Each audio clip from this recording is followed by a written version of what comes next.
Bismillahirrahmanirrahim. Alhamdulillah alladzi anzala al-Qur'an hudan lin-nas wa kitaban mubina. Wassalatu wassalamu ala man ba'athahu Allah liyubayyina lin-nasi ma nuzila ilaihim wa sirajan munira wa ala alihi wa sahbihi wa sallama tasliman katsira amma ba'du. Pada kesempatan kali ini kami akan meneruskan pembahasan usul tafsir menggunakan buku Ushulun fi Tafsir buah karya Syekh Muhammad bin Shalih Al-Utsaimin. Pada kesempatan kali ini masuk kepada pembahasan umum al-lafzi wa khusus as-sabab. Keumuman lafaz dan kekhususan sebab.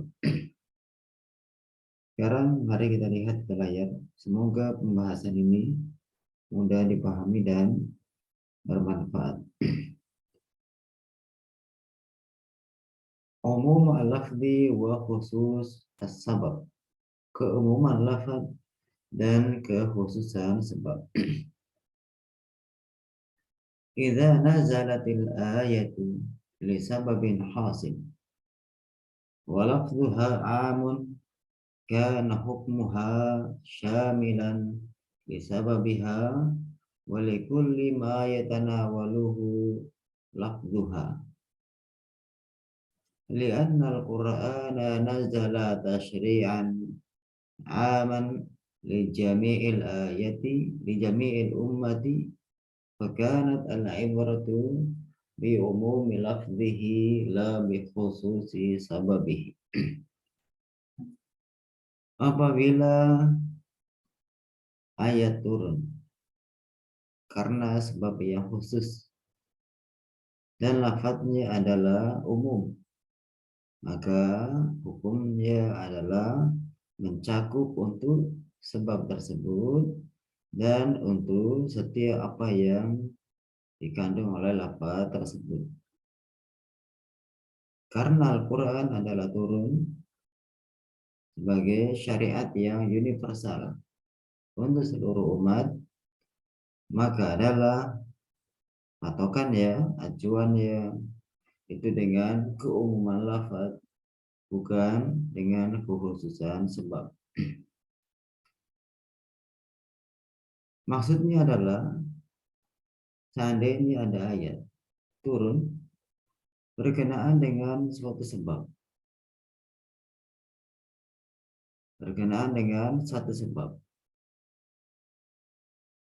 tetapi lafaz daripada ayat ini bunyinya adalah umum, lafaznya adalah umum, maka hukumnya bagaimana? Hukumnya adalah mencakup untuk sebab yang karenanya ayat itu turun, dan juga mencakup terhadap setiap yang dikandung oleh lafaz umum tersebut. Kenapa demikian? Karena Al-Quran adalah turun sebagai syariat yang bersifat universal, mencakup semua umat, sehingga patokannya atau yang dipakai adalah keumuman lafaz, bukan kekhususan sebab. Misalnya dzalika ayatul li'ani wa hiya qauluhu ta'ala a'udzu billahi minasyaitonir rajim walladzina yarmuna azwajuhum wa lam yakul lahum syuhada'u illa anfusuhum ila qaulihi in kana minas shadiqin. An-Nur al-ayah as-sadisatu wa at-tasi'ah, as-sadisatu ila at-tasi'ati.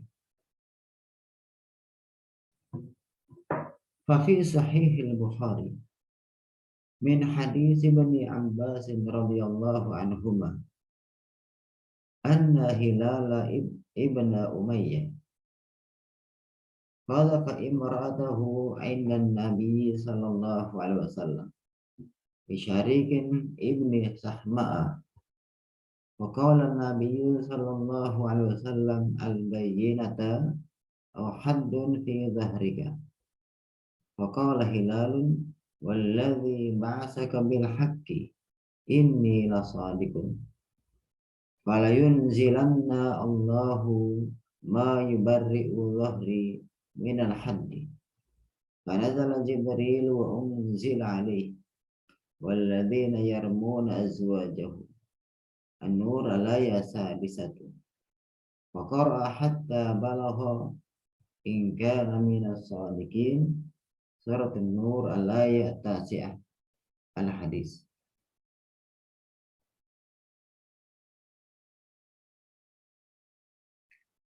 Contoh hal itu adalah beberapa ayat li'an atau al-mula'anah, saling melaknat,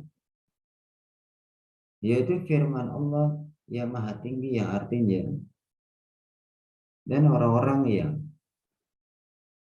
menuduh istrinya dan tidak ada bagi mereka beberapa saksi kecuali diri mereka sendiri, sampai firman-Nya yang artinya jika dia termasuk orang-orang yang benar. Maka di dalam Sahih Bukhari, di hadis Ibnu Abbas, semoga Allah meridai keduanya, sesungguhnya Hilal bin Umayyah telah menuduh istrinya menuduh berzina di sisi Nabi Shallallahu Alaihi Wasallam. Istrinya dituduh berzina dengan Syarik bin Sahma. Maka Nabi Shallallahu Alaihi Wasallam mengatakan bukti atau had, ada punggungmu. Maka Hilal berkata, demi yang telah mengutus engkau dengan kebenaran, sesungguhnya saya sungguh benar. Maka sungguh Allah akan menurunkan apa yang akan membebaskan punggung saya daripada had, daripada sanksi hukuman. Lalu turunlah Jibril dan diturunkanlah kepadanya yang ayat artinya dan orang-orang yang menuduh istri mereka berbuat zina. Surat An-Nur ayat 6. Maka membaca malaikat Jibril ini sampai kepada yang artinya jika dia termasuk orang-orang yang benar. Surat An-Nur ayat 9 Al-Hadis. Maksud daripada paragraf ini adalah termasuk contoh daripada yang dipakai ketika ada ayat turun karena suatu sebab. Dan ayat ini adalah lafadznya umum, maka yang terpakai adalah keumuman lafadz. Artinya ayat ini berlaku untuk sebab yang bersangkutan dan berlaku juga untuk semua yang dikandung oleh lafadz tersebut atau untuk selainnya. Di sini diberikan contoh adalah ayatul li'an, beberapa ayat tentang saling melaknat. Apa? Dia adalah firman Allah surat An-Nur ayat 6 sampai ayat 9. Dalam beberapa ayat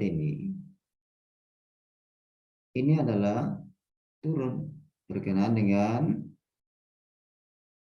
Hilal bin Umayyah. Bagaimana kisahnya ya? Kisahnya adalah Hilal bin Umayyah menuduh istrinya berbuat zina dengan seorang yang bernama Syarik bin Sahma. Maka Hilal bin Umayyah menyampaikan hal ini kepada Rasulullah SAW. Maka Rasulullah SAW merespon dan mengatakan kepada Hilal bin Umayyah, apa? Al-bayyinah aw haddun fi dhahrika. Datangkanlah saksi. Karena apa?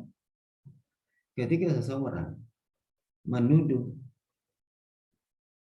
perempuan berbuat zina, maka yang menuduh adalah harus mendatangkan 4 orang saksi. 4 orang saksi. Jika seandainya tidak ada saksi kecuali diri yang menuduh, ya, dan tidak ada saksi bagi dia, maka apa? Maka berlakulah had bagi penuduh berbuat zina. Apa hadnya? Hadnya adalah dicambuk sebanyak 80 kali. Maka di sini Nabi Shallallahu Alaihi Wasallam mengatakan al-bayyinah aw haddun fi tahrika. Datangkanlah bukti, datangkanlah saksi. Jika tidak ada, hanya kamu saja, maka kamu harus dicambuk 80 kali.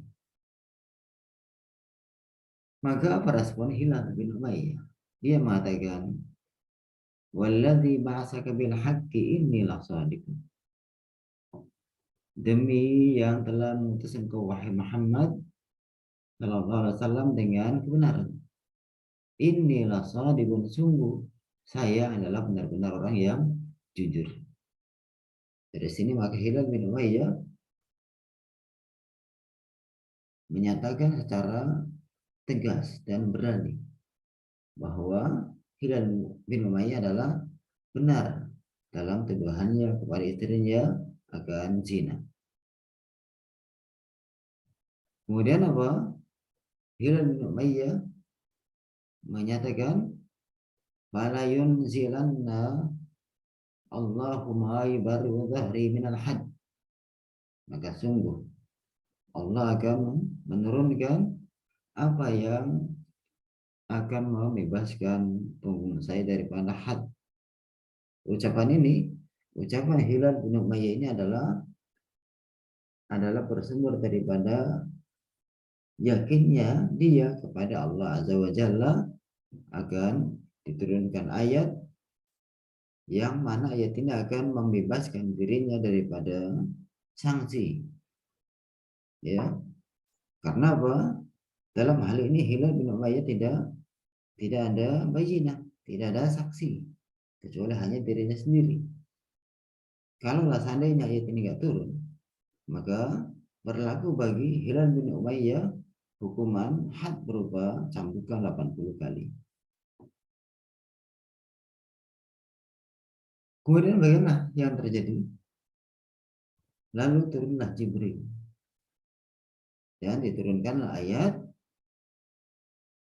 6-9 daripada surat An-Nur, di mana ketika seorang suami menuduh istrinya berbuat zina dan si suami ini tidak mendatangkan saksi kecuali dari dirinya saja, maka bagaimana? Solusinya adalah kalau memang si suami ini benar-benar mendapati istrinya berbuat zina, maka jalan keluarnya adalah dengan cara mula'an, dengan cara li'an, saling melaknat. Bagaimana prosesnya? Prosesnya adalah di hadapan hakim. Jadi hakim mendatangkan si suami dengan si istri. Kemudian bagaimana? Dimulailah daripada si suami. Si suami bersaksi dengan cara si suami bersaksi 4 kali. Di antara 4 kali ini menyatakan asyhadu billah, saya bersaksi dengan nama Allah bahwasanya istri dia adalah berzina, dan bahwasanya dia adalah orang yang bahwasanya si suami ini adalah orang yang jujur. Ini diulangi sampai 4 kali.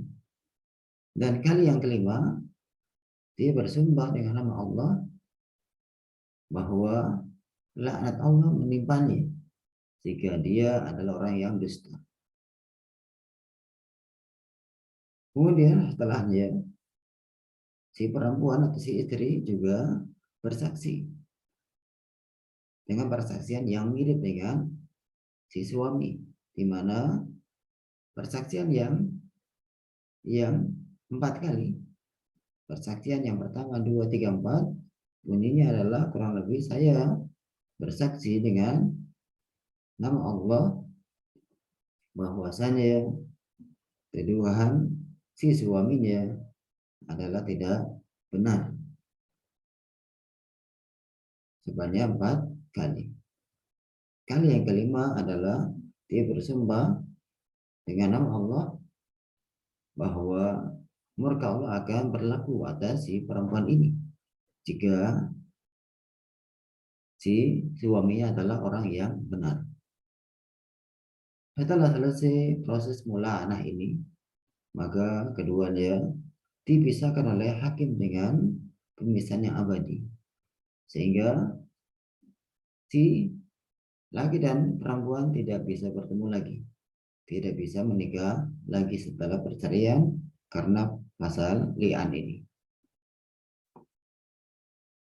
Kemudian kita teruskan.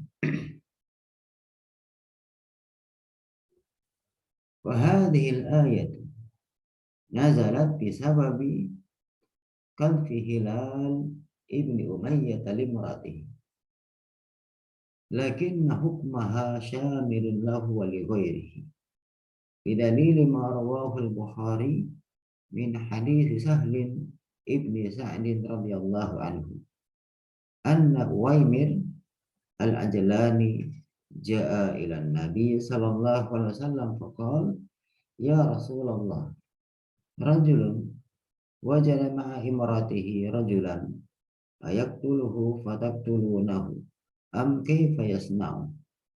فقال النبي صلى الله عليه وسلم قد أنزل الله القرآن فيك وفي صاحبتك فأمرهما رسول الله صلى الله عليه وسلم بالملاعنة بما سمى الله في كتابه فلاعنها الحديث. Maka ayat-ayat ini telah turun dengan sebab tuduhan zina Hilal bin Umayyah kepada istrinya. Akan tetapi hukum ayat ini adalah mencakup bagi Hilal bin Umayyah dan bagi selainnya, dengan dalil apa yang telah diriwayatkan oleh Imam Al-Bukhari daripada hadis Sahal bin Sa'ad, semoga Allah meridainya, bahwasanya Uwaimir Al-Ajlani telah datang kepada Nabi Sallallahu Alaihi Wasallam lalu mengatakan, wahai Rasulullah, seseorang lelaki mendapati bersama istrinya laki-laki lain. Apakah si suami ini membunuh si laki-laki yang bersama istrinya, lalu kalian akan membunuhnya, atau bagaimana yang dia perbuat? Maka Nabi Shallallahu Alaihi Wasallam mengatakan, sungguh Allah telah menurunkan Al-Quran tentang dirimu dan istrimu. Maka Rasulullah Sallallahu Alaihi Wasallam menyuruh, memerintah keduanya untuk saling melaknat dengan apa yang telah Allah sebutkan di dalam Al-Quran. Maka si laki-laki pun melaknatnya. Al-Hadis. Maksud daripada paragraf ini adalah ayat-ayat yang turun berkenaan dengan tuduhan Hilal bin Umayyah kepada istrinya dalam perbuatan zina maka hukumnya adalah tidaklah berlaku bagi Hilal bin Umayyah saja. Tapi hukum ini adalah berlaku untuk selainnya juga. Apa dalilnya? Dalilnya adalah apa yang telah diriwayatkan oleh Imam Al-Bukhari dalam hadis Sahal bin Sa'ad. Di mana intinya adalah ada seseorang yang bernama Uwaimir Al-Ajlani. Dia datang kepada Nabi Sallallahu Alaihi Wasallam terkait ya pertanyaan dia akan seseorang ya kan seorang lelaki yang mendapati bersama istrinya laki-laki lain.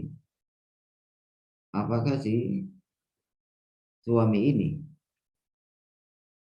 perlu membunuh si laki-laki yang bersama istrinya sehingga kalian akan membunuh si suami ini? Maksudnya kalian akan mengkisos karena si laki-laki ini dia telah membunuh orang, maka dia harus dikisos dengan dibunuh juga. Atau bagaimana? Ya perlu dia perbuat. Dari sini, ketika seorang laki-laki mendapati istrinya bersama laki-laki lain, kemudian laki-laki ini, si suami ini, kalau seandainya dia membunuh laki-laki yang bersama istrinya, dan dia tidak ada bukti, ya, agar perbuatan zinanya si istri dengan si laki-laki ini dengan 4 saksi, ya, dengan 4 saksi. Dia tidak mendatangkan saksi, dia tidak ada saksi. Kemudian dia membunuh si laki-laki yang bersama istrinya. Karena dia telah membunuh, dan dia tidak memiliki saksi akan perzinahan si suami dengan si laki-laki ini, maka si suami ini akan kena had berupa kisos, harus dibunuh juga karena dia telah membunuh laki-laki. Atau bagaimana yang perlu diperbuat? Ini adalah pertanyaan Uwaimir Al-Ajlani kepada Rasulullah Sallallahu Alaihi Wasallam. Maka apa respon Nabi Sallallahu Alaihi Wasallam? Beliau merespon, sungguh Allah Azza wa Jalla telah menurunkan Al-Quran berkaitan dengan dirimu dan istrimu, diarahkan kepada Uwaimir Al-Ajlani. Sehingga apa?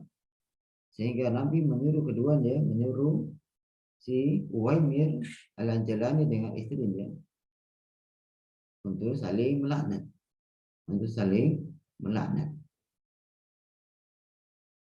Sehingga Uwaimir pun melaknat istrinya. Jadi dari sini maka ayat yang turunnya pertama adalah berkaitan dengan Hilal bin Umayyah. Kemudian oleh Nabi Shallallahu Alaihi Wasallam dipakai juga ayat ini untuk Uwaimir Al-Ajlani. Maka dari sini nampak jelas bahwasannya keumuman lafaz adalah itulah yang dipakai. Kalau seandainya ayat turun berkenaan dengan sebab khusus, dengan sebab yang khusus atas suatu sebab, maka jika ayat ini adalah konteksnya umum, meskipun sebabnya khusus, maka yang terpakai adalah keumuman lafaz. Kita teruskan. فجعل النبي صلى الله عليه وسلم حكم هذه الآيات شاملا لهلال bin Umayyah wa ghairi. Maka Nabi Shallallahu Alaihi Wasallam menjadikan hukum ayat-ayat ini adalah mencakup terhadap Hilal bin Umayyah dan juga orang lain. Demikian pembahasan agar keumuman lafaz dan khususan sebab. Semoga mudah dipahami dan bermanfaat. Wassallallahu wasallam ala nabiyyina Muhammad wa akhiru da'wana alhamdulillah rabbil alamin.